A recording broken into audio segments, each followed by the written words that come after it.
Hi friends, welcome to Vennela sweet home. అందరూ ఎలా ఉన్నారండి? ఇవాళ ఒక హెల్దీ స్వీట్ ప్రిపేర్ చేస్తున్నానండి. అదేంటో కదండి, మన అమ్మమ్మలు నానమ్మలు ఇప్పటికి కూడా స్ట్రాంగ్గా ఉన్నారంటే దాని సీక్రెట్ ఏంటో తెలుసా? ఈ స్వీటే అండి. ఇవాళ ఈ స్వీట్ ప్రిపేర్ చేస్తున్నాను. ఇది చాలా టేస్టీ, చేయడం కూడా చాలా ఈజీ అండి. అలాగే మన second channel vanilla kitchen link కూడా ఇస్తానండి. ఆ ఛానల్ కూడా ఒకసారి చూడండి. అలాగే ఫస్ట్ టైం మీరు మన ఛానల్ చూస్తున్నట్టే వెంటనే సబ్స్క్రైబ్ చేసుకొని అలాగే తప్పక లైక్ చేయండి. ఇప్పుడు ఫస్ట్ మనము ఒక కప్పు రాగిపిండి తీసుకోవాలండి. ఇది నేను జల్లించి తీసుకున్నాను. అలాగే రాగిపిండి నేను ఇంట్లో ఆడించి పెట్టిన పిండి అండి ఇది. మీరు కావాలంటే షాప్లో దొరుకుతుంది కదండి, ఆ పిండి కూడా తెచ్చుకొని కూడా చేసుకోవచ్చు. జల్లించి తీసుకోవాలండి. ఇలా కప్పుకి సరిగ్గా తీసుకోవాలండి, మరి కప్పు పైకి తీసుకోకూడదు. ఇప్పుడు స్టవ్ వెలిగించుకొని ఒక ప్యాన్ పెట్టుకోవాలి. ప్యాన్లో ఒక 3 టేబుల్ స్పూన్లు నెయ్యి యాడ్ చేసుకోవాలండి. నెయ్యి కాస్త వేడెక్కిన తర్వాత ఇందులో ఒక కప్పు రాగిపిండి యాడ్ చేసుకోవాలి. ఇది మీడియం ఫ్లేమ్లో ఉంచుకొని ఫ్రై చేసుకోవాలి. ఇలా కలుపుతూనే ఫ్రై చేసుకోవాలండి, మధ్యలో ఎక్కడ ఆపకండి. ఒక 4-5 నిమిషాల పాటు ఇలా కలుపుతూనే ఫ్రై చేసుకోవాలి.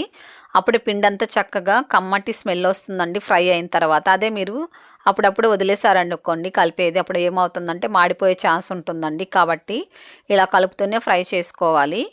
అప్పుడే పిండికి అంతా కూడా చక్కగా నెయ్యి పట్టి చక్కగా ఫ్రై అవుతుందండి.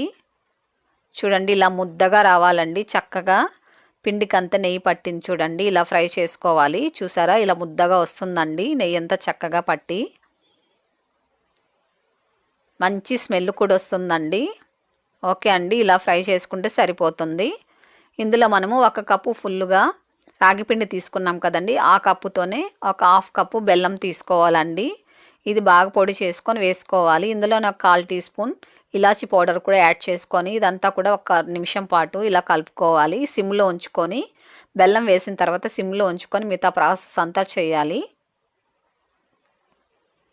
బెల్లము చెక్ చేసుకోండి, ఒక్కోసారి ఇసుక లాంటిది ఉంటుంది కాబట్టి మీరు చెక్ చేసుకొని బెల్లం అనేది యాడ్ చేసుకోండి. ఒకవేళ బెల్లంలో ఇసుక లాంటిది ఉంటే కూడా నేను ఇప్పుడు పాలు తీసుకుంటున్నానండి 1 కప్పు. మనం ఏ కప్పుతో అయితే రాగిపిండి తీసుకున్నామో ఆ కప్తోనే పాలు తీసుకోవాలండి. మీరు కావాలంటే పాలల్లో బెల్లం వేసుకుని కూడా కరిగించుకొని ఫిల్టర్ చేసుకుని యాడ్ చేసుకోవచ్చు అండి, ఏం ప్రాబ్లం లేదు.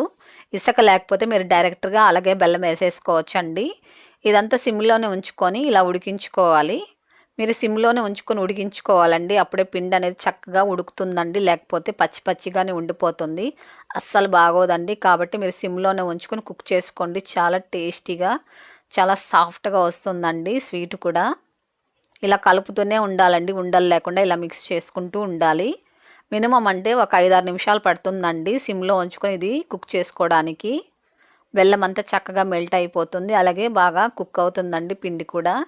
మీరు పాలకు బదులు వాటర్ కూడా యాడ్ చేసుకోవచ్చండి, కానీ పాలతో చేశారంటే చాలా మంచి టేస్ట్ ఉంటుందండి. పిల్లలు కూడా చాలా ఇష్టంగా తింటారు. వాటర్తో చేశారంటే కొద్దిగా టేస్ట్ అనేది చేంజ్ అవుతుందండి. కాబట్టి మీరు పాలతోనే చేసుకోండి, చాలా కమ్మగా ఉంటుందండి స్వీట్ కూడా. చూడండి, అసలు ప్యాన్కి అంటుకోదండి, ఇలా కుక్ చేసుకోవాలి. ఇప్పుడు ఇందులో నేను 1 టేబుల్ స్పూన్ నెయ్యి యాడ్ చేస్తున్నాను. మీరు కావాలంటే ఇంకా 2-3 టేబుల్ స్పూన్ వేసుకోవచ్చండి, నెయ్యి అనేది మీ ఇష్టము. నేనైతే 1 టేబుల్ స్పూనే యాడ్ చేశాను. ఇప్పుడు ఇదంతా కూడా ఒకసారి బాగా ఇలా కలుపుకోవాలి. మీరు మినిమం అంటే ఒక 5-6 నిమిషాల పాటు కుక్ చేసుకోండి సిమ్లో ఉంచుకొని, అప్పుడే బాగా కుక్ అవుతుందండి పిండి. చూడండి, అసలు చేతికి అంటుకోకుండా ఉంది, ఇలా కుక్ చేసుకోవాలి. చాలా సాఫ్ట్గా వస్తుందండి. ఇప్పుడు ఇలా ఒక ట్రే తీసుకున్నాను నేను. మీరు కావాలంటే ఏదన్నా ప్లేట్ కానివ్వండి, లేకపోతే ఏదన్నా బాక్స్ లాంటివి కూడా తీసుకోవచ్చు. ఇందులో నేను కాస్త నెయ్యి వేసుకొని ఇదంతా అప్లై చేసుకుంటున్నాను. మీరు గిన్నె కానీ అలాగే ట్రే ఏదైనా తీసుకున్నా కూడా ఇలా నెయ్యి వేసుకొని అప్లై చేసుకోండి, అప్పుడే స్వీట్ అనేది అంటుకోకుండా వస్తుంది. ఇప్పుడు ఇందులో ఉడికించిన మిశ్రమాన్ని వేసేసుకొని ఇదంతా బాగా సరిగా ఇలా లెవెల్ చేసుకోవాలి. పిల్లలకి ఎప్పుడైనా ఇంట్లో స్నాక్ లేనప్పుడు కూడా ఇలా ఇన్స్టెంట్ కూడా ఈ స్వీట్ కూడా చేసి ఇవ్వచ్చండి, ఎందుకంటే ఇది హెల్త్ కూడా చాలా మంచిది. అలాగే మనం ఇందులో రాగి పిండి, పాలు, బెల్లం యాడ్ చేసాం కదండి. కాబట్టి పిల్లలకు కూడా మంచి కాల్షియం, కాబట్టి ఇట్లా వీక్లీ వన్స్ అన్న ఇలాంటి స్వీట్ అనేది కంపల్సరీ చేసి ఇవ్వండి, చాలా మంచిది హెల్త్కి. ఇప్పుడు ఇలా అంతా సరి చేసుకున్న తర్వాత ఇందులో ఒక 1/4 టేబుల్ స్పూన్ నెయ్యి యాడ్ చేసుకొని పైనంతా ఇలా అప్లై చేసుకుంటున్నానండి. ఎందుకంటే మనం అలాగే వదిలేసామనుకోండి పైనంతా డ్రైగా అయిపోతుందండి. కాబట్టి కొద్దిగా ఇలా మనం నెయ్యి అప్లై చేసి ఉంచామనుకోండి చాలా ఫ్రెష్గా ఉంటుందండి స్వీటు. ఇది ఒక 10 నిమిషాల పాటు పక్కన పెట్టేసుకోవాలి. 10 నిమిషాల తర్వాత కాస్త సెట్ అయిన తర్వాత ఇప్పుడు చాకుతో కట్ చేసుకోవాలి. మీకు ఏ సైజులో పీసెస్ కావాలో ఆ సైజులో ఏ మోడల్లో కావాలంటే కూడా ఆ మోడల్లో కూడా కట్ చేసుకోవచ్చండి. నేనైతే స్క్వేర్ షేప్లో కట్ చేస్తున్నాను. బాగా చక్కగా కట్ అవుతుందండి. అసలు చాకుకు కూడా అంటుకోకుండా వస్తుంది. చూడండి ఇలా పీసుల్లా కట్ చేసి ఉంచుకోవాలి. చూడండి ఇప్పుడు చాకుతో తీస్తే కూడా ఎంత చక్కగా వస్తుందో. చాలా అంటే చాలా సాఫ్ట్గా ఉంటుందండి. టేస్ట్ అయితే అద్భుతంగా ఉంటుంది. మీ పిల్లలకి ఈ బర్ఫీ చేసి పెట్టారంటే వాళ్ళు చాక్లెట్ బర్ఫీ అనుకొని తినేస్తారండి. 100% అంత టేస్టీగా ఉంటుంది. కలర్ కూడా సేమ్ చాక్లెట్ బర్ఫీ లాగానే ఉంది కదండి. హెల్త్ కూడా చాలా మంచిది కాబట్టి అస్సలు మిస్ చేయకండి. మీ పిల్లలు కూడా హెల్తీగా ఉండాలంటే ఈ స్వీట్ కంపల్సరీ చేసి పెట్టండి. వాళ్ళకి పెట్టిన తర్వాత ఎలాగుందో నాకు తప్పక కామెంట్ చేయండి, షేర్ చేయండి, లైక్ చేయండి. ఫస్ట్ టైం మీరు మన ఛానల్ చూస్తున్నట్లయితే వెంటనే సబ్స్క్రైబ్ చేసుకోండి. మరో రుచితో మీ ముందుకు వస్తుంది వెన్నెల స్వీట్ హోమ్.